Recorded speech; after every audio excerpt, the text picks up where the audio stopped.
Bienvenidos a Ciudad y Comunas, aquí por la señal de Arinfo TV, como todos los miércoles cada semana, con este intento de construcción de la otra agenda de la Ciudad de Buenos Aires, esa que no está quizás presente cotidianamente en los medios masivos, pero que no por ello es importante a abordar y a profundizar. Uno de los principales ejes que siempre le ponemos mucha atención y preocupación es el patrimonial. Sabemos que las ciudades crecen, avanzan, se desarrollan y esto no está mal, es bueno que ello ocurra, pero siempre tratando de buscar un equilibrio, una armonización y un rescate de lo que es todo nuestro valor patrimonial desde lo urbano, lo arquitectónico y lo cultural. Así que hoy nos vamos a adentrar en esta temática tan apasionante con realmente un invitado de lujo, que es el arquitecto Marcelo Magadán, una persona que viene trabajando desde hace muchos años en toda esta cuestión, esta problemática, que tiene su propio estudio, Magadán y Asociados, ha formado parte de organizaciones como Basta de Demoler y actualmente integra la Comisión Nacional de Monumentos, Lugares y Bienes Históricos. Así que es la persona indicada para adentrarnos en este fascinante mundo al que hoy queremos compartir con ustedes, luego de una breve pausa aquí en Ciudad y Comunas.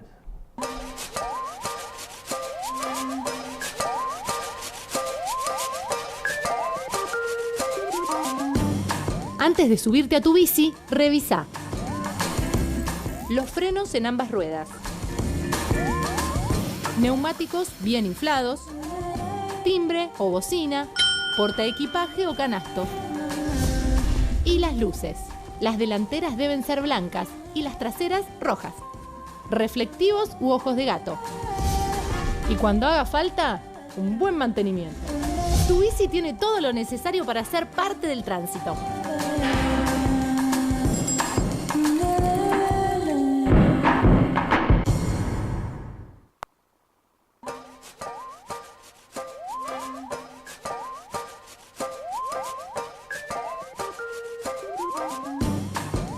No todo lo que llevas en la cabeza te protege. Que el casco sea de tu talle y homologado. Es fundamental que te lo coloques correctamente. Coloca la hebilla debajo de la mandíbula, con las correas tensadas, pero que te permita hablar o masticar. Ni hacia adelante ni hacia atrás. Ahora, fija la posición. Elegilo, ajustalo y usalo. Siempre.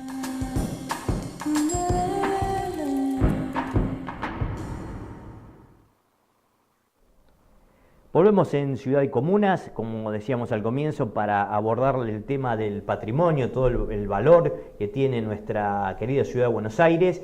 Y decíamos con la presencia del arquitecto Marcelo Magadán, especialista en conservación arquitectónica, a quien le damos la bienvenida a nuestro programa. ¿Qué tal, Marcelo? Muchas gracias por compartir este espacio. No, por favor, gracias a ustedes por dármelo, como para poder contar un poco esto que tanto me apasiona y que de pronto es tan importante para la sociedad en su conjunto.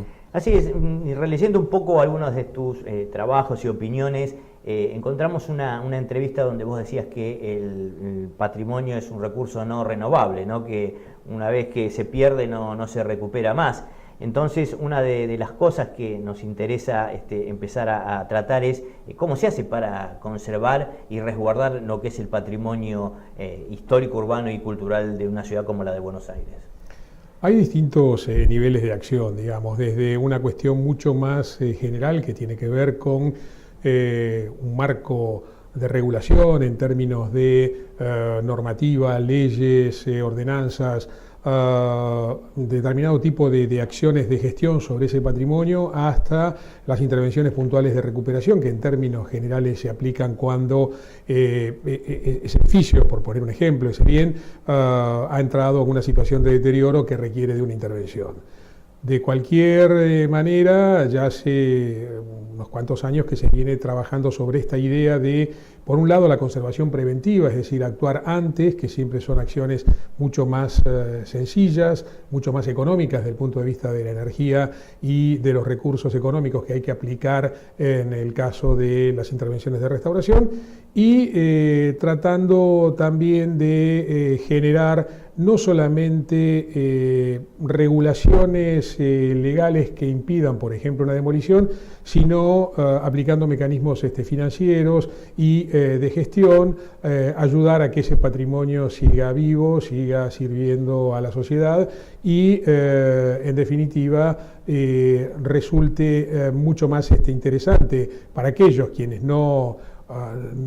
digamos, tienen un interés económico, puramente económico, como para involucrarse en la conservación de ese patrimonio. Sí, porque, digamos, muchas veces se habla de que los marcos normativos, por ejemplo, que están vigentes, a veces no se cumplen y a veces no alcanzan, ¿no? Con tenerlos, y muchas veces, en lo que hace al tema del patrimonio de la Ciudad de Buenos Aires, con todo lo que eran los edificios anteriores a 1941, hubo una ley que iba y venía, o sea, como que nunca se terminó de resolver la cuestión de la preservación, ¿no? ¿Esto ha ocurrido así?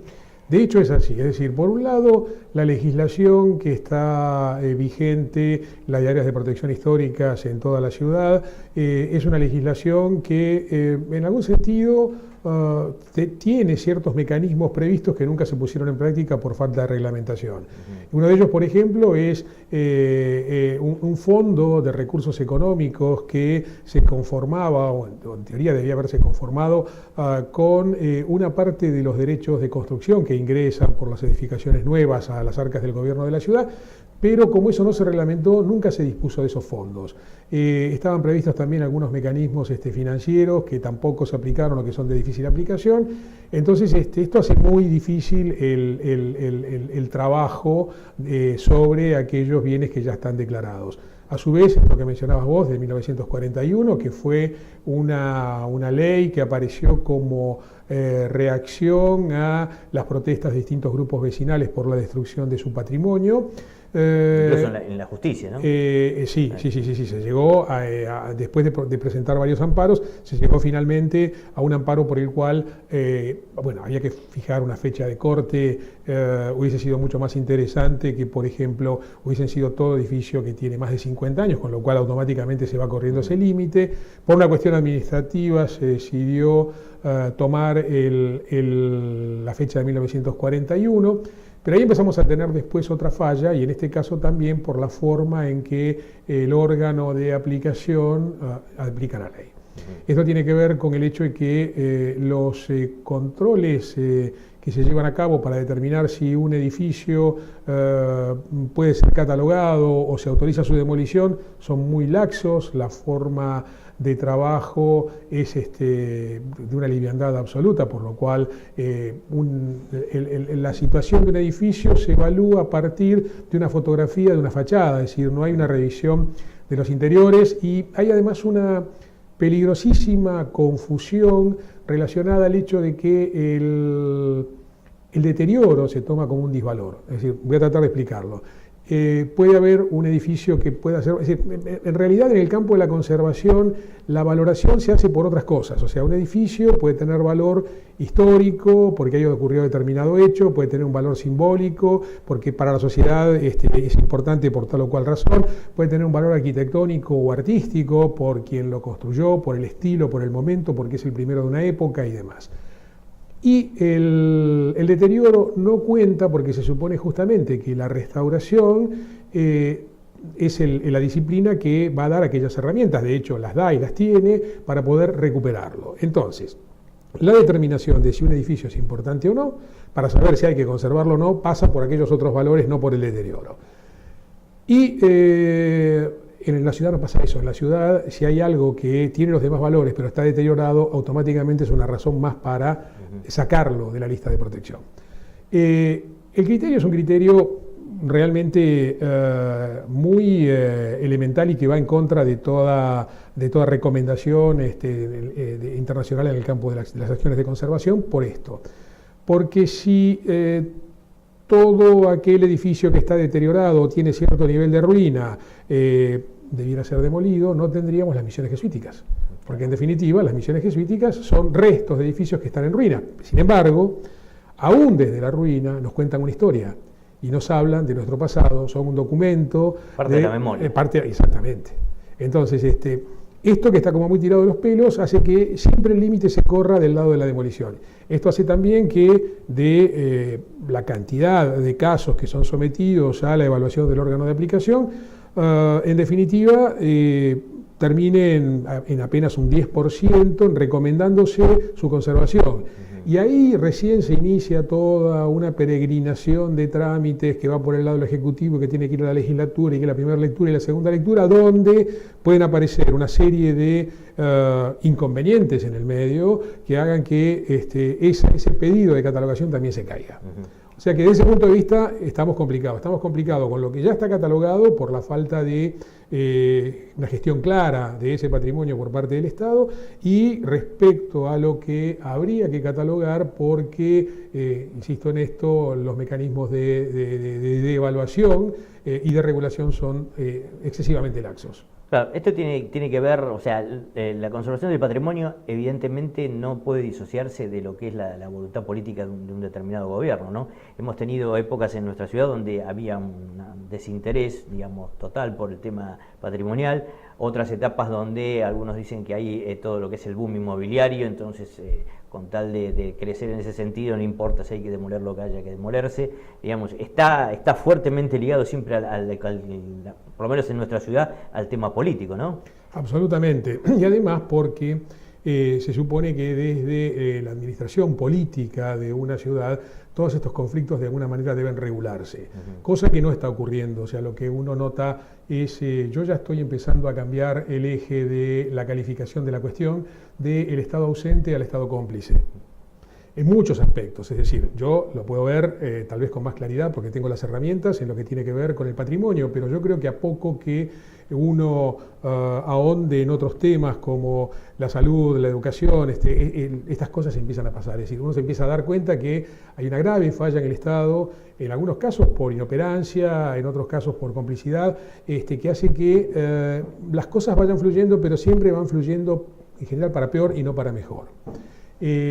Y hay una cosa que también es significativa. Hay otros países donde todavía se sigue hablando de la conservación del patrimonio o el progreso, cuando en la realidad a nivel mundial esto ya se zanjó hace muchísimo tiempo, porque se entendió también que justamente lo moderno, lo necesario y lo que tiene que ver con el futuro es la conservación, porque es lo que nos va a dar, a lo que decía recién, esta idea de memoria y esta idea de identidad que todos necesitamos para poder ubicarnos en nuestra realidad y en nuestro momento. Y lo que ocurre con esto es que en aquellos países donde las regulaciones son claras, en definitiva, el mercado inmobiliario y las empresas constructoras se terminan adaptando. Una cosa muy chistosa cuando desde las ONG se estaba tratando de salvar patrimonio, y es que la UOCRA, el sindicato de los obreros de la construcción, salieron a la calle a oponerse a la normativa de conservación. Y una cosa que no se dieron cuenta es que en las obras de restauración el uso de mano de obra es intensivo. El 80% del costo de una obra de restauración es mano de obra. Ninguna otra obra tiene esa proporción. Entonces, yo creo que son como conceptos que todavía faltan de difundirlos de suficiente manera como para que cada uno de esos actores lo tome. Y de hecho ya por suerte empieza a haber ejemplos de edificios intervenidos y recuperados donde se han podido conservar los elementos característicos, que esa es la idea, porque de ninguna manera se pretende que todo se convierta en un museo, sino que la idea es que siga funcionando, que se mantengan aquellos elementos característicos que hacen a la posibilidad de seguir identificando ese edificio como tal, y después sí, modernizándolo en términos de acondicionarlo para que la gente pueda vivir con los niveles de confort que se necesita, colocarle las instalaciones que se necesitan y demás.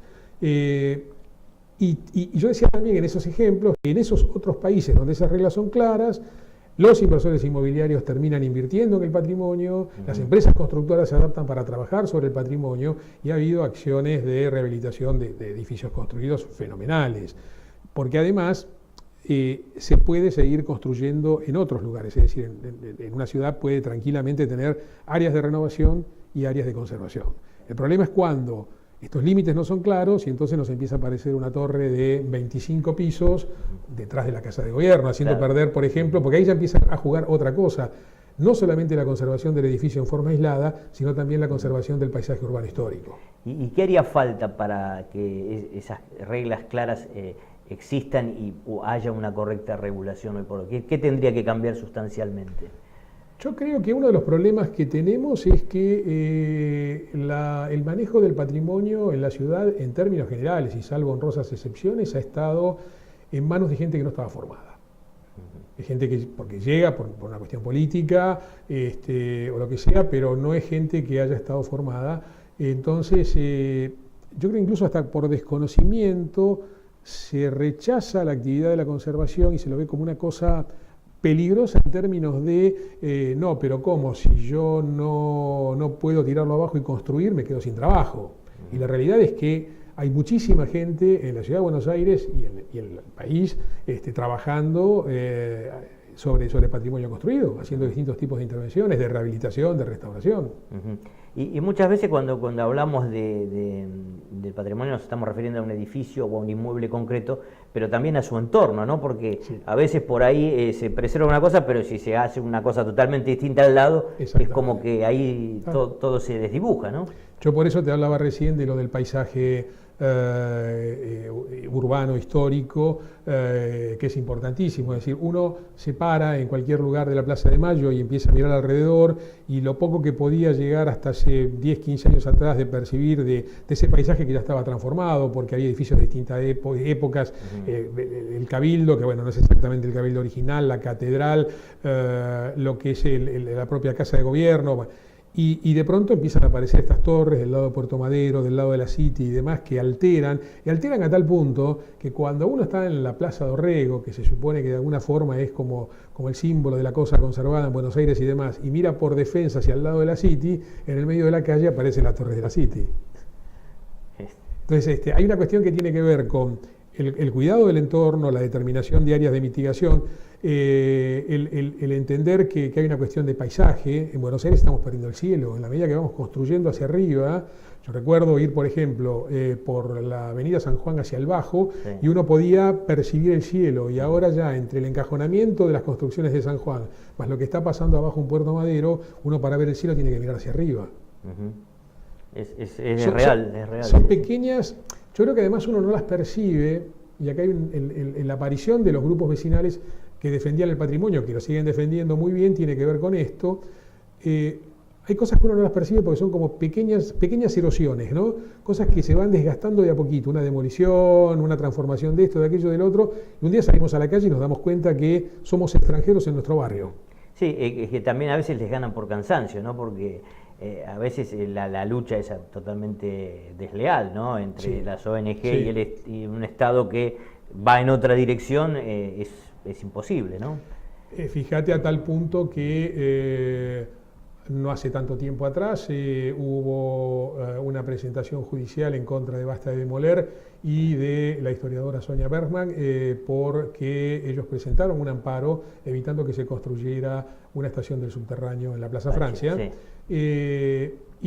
Los demandó después el Estado. Claro, y siguen demandados todavía.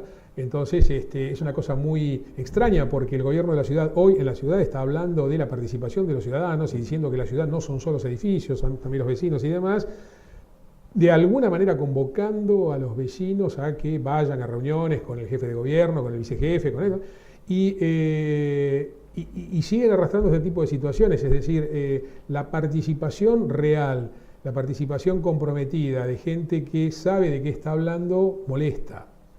Entonces, gracias a la intervención de Basta de Demoler y de Sonia Bergman, ahí lo que se evitó fue que se destruyera una parte de la barranca, de la poca barranca histórica que queda de la ciudad. O sea, ahí hay una cuestión de memoria, que la ciudad, de esa barranca hacia abajo empezaba el río, los demás son terrenos ganados, era de las pocas barrancas que quedaban, y que además, originalmente, en la ley de aprobación de la línea, la estación de subterráneos no estaba aprobada para esa plaza, sino para la plaza enfrente.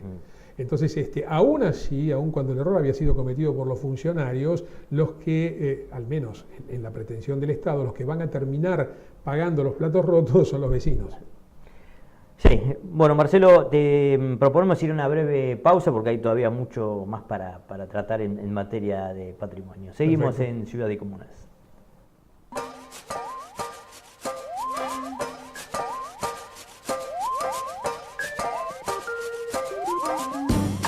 Lo transportado no debe superar las dimensiones de tu bici.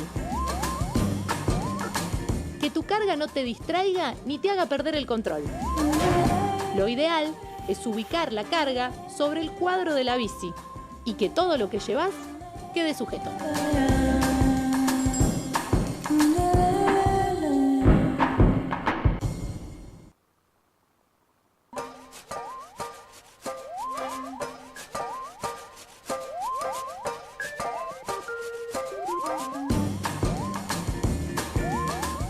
La altura del asiento es fundamental para obtener el máximo rendimiento y comodidad.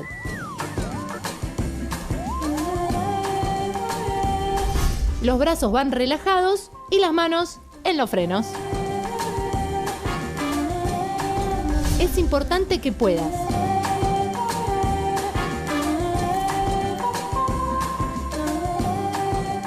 no anules tus oídos con auriculares. Drogas como el alcohol y algunos medicamentos afectan tu percepción. Evítalos al conducir.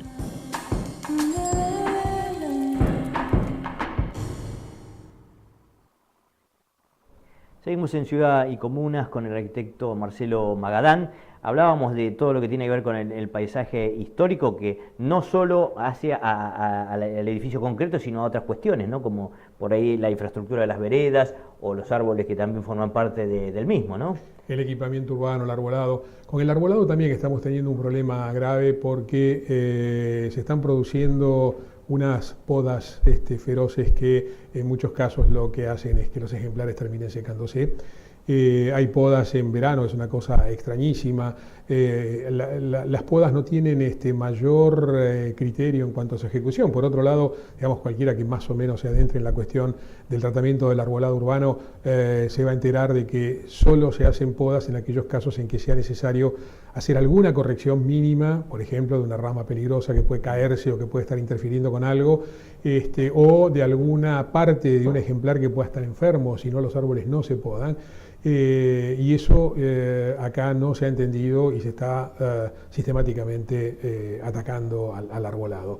Yo creo que hay, en algún sentido, hay como mucha improvisación en la manera en la que las cosas se abordan. Bueno, hay que hacer, y no importa cómo, y sin medir las consecuencias. Bueno, esto, perdona que te interrumpa, también lo hemos hablado, vos hacías referencia a Sonia Bergman, que también en la ciudad no ha habido gente especializada en materia de planificación de lo que tiene que ver con el espacio público, los espacios verdes. Generalmente también son ocupados por políticos y no por gente que esté formada también en la materia. Lo mismo que ocurre, como el caso decís vos, con el patrimonio, ¿no?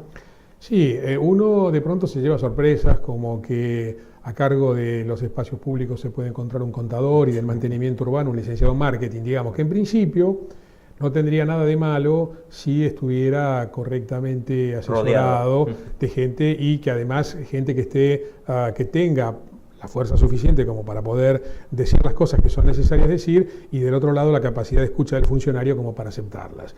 Esto en general lo que uno nota es que no está pasando y se cometen errores graves, sacándolo a otro campo, porque uno a veces lo que puede decir es, bueno, pero alguien que nos está escuchando, sí, bueno, pero ¿quién me va a venir a decir a mí que yo no puedo tirar abajo mi edificio? Bueno, primera cuestión, uno vive en una sociedad donde hay regulaciones, entonces de la misma manera que uno no puede poner una fábrica en cualquier lado, o tampoco puede demoler un edificio histórico. Después habrá que ver cómo compensar eso y demás, pero esa es la parte de la gestión que yo digo que lamentablemente acá no se hace.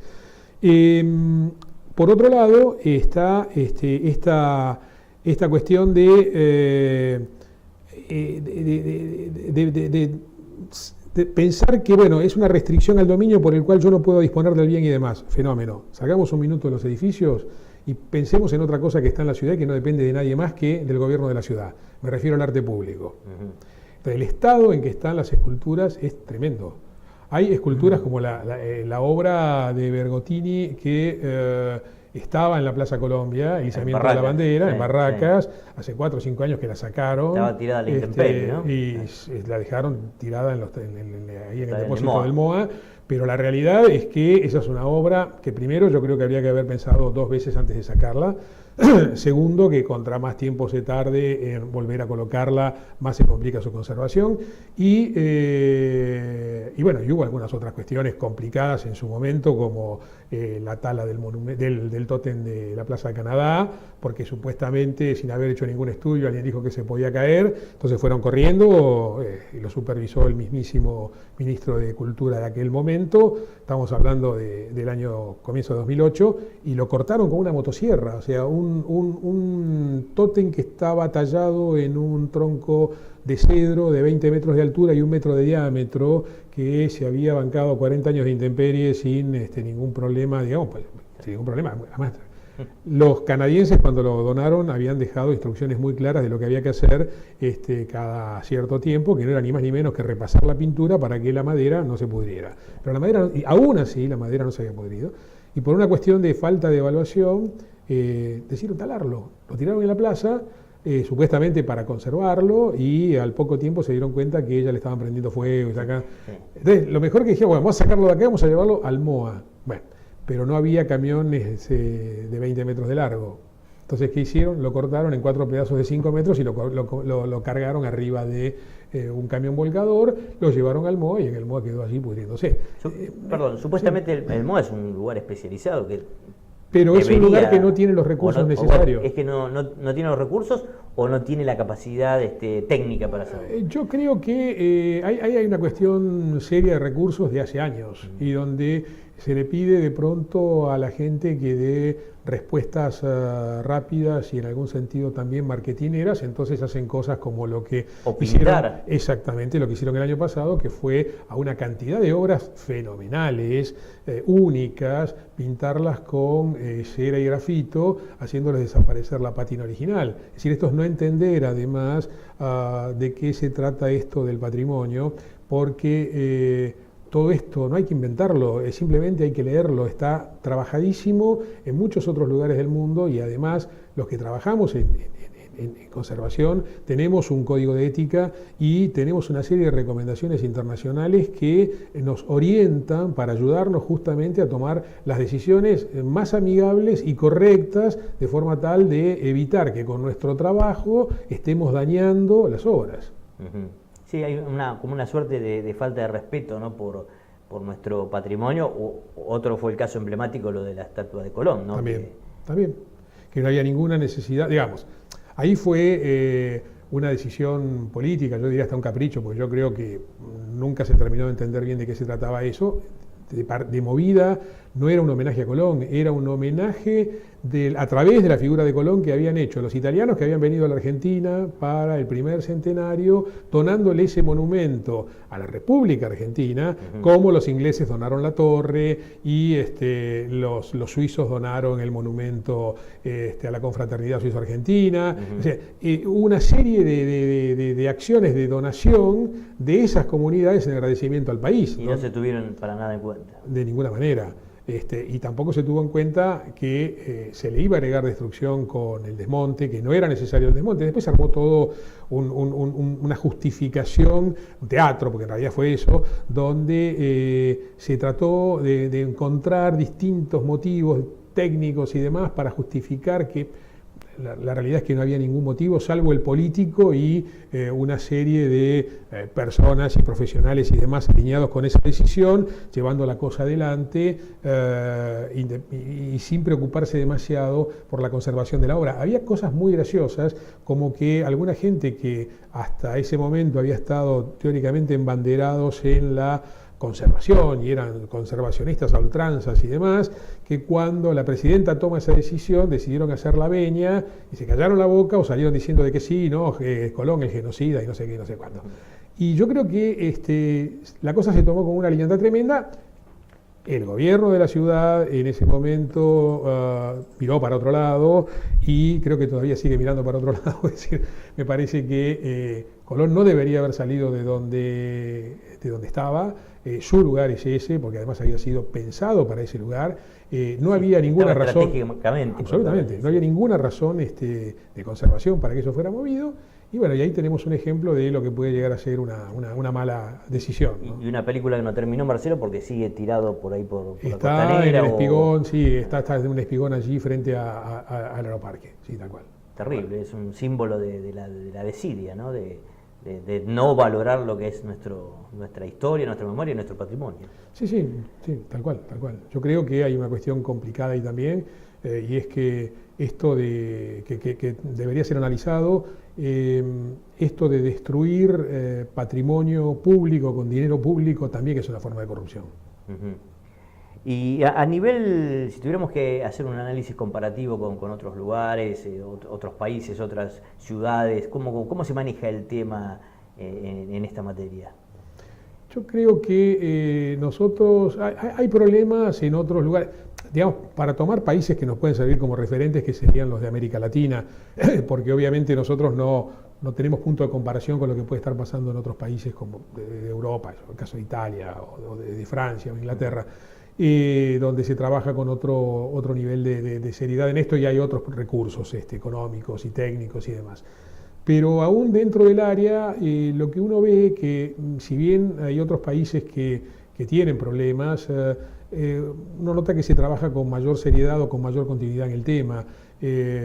Perú ha cambiado mucho en algunos aspectos, en Chile, Brasil tiene algunos ejemplos interesantes, por ejemplo, a nivel de la regulación de la normativa en algunos estados, si yo no recuerdo mal son 3, uno de ellos es Minas Gerais, hay lo que llaman promotorías, son una suerte de defensorías del Estado que tienen acción directa sobre el patrimonio, tanto natural como el cultural, entonces pueden obligar, tienen el poder para hacerlo, pueden obligar tanto a un particular como al Estado a que cesen en una determinada acción si eso está destruyendo patrimonio.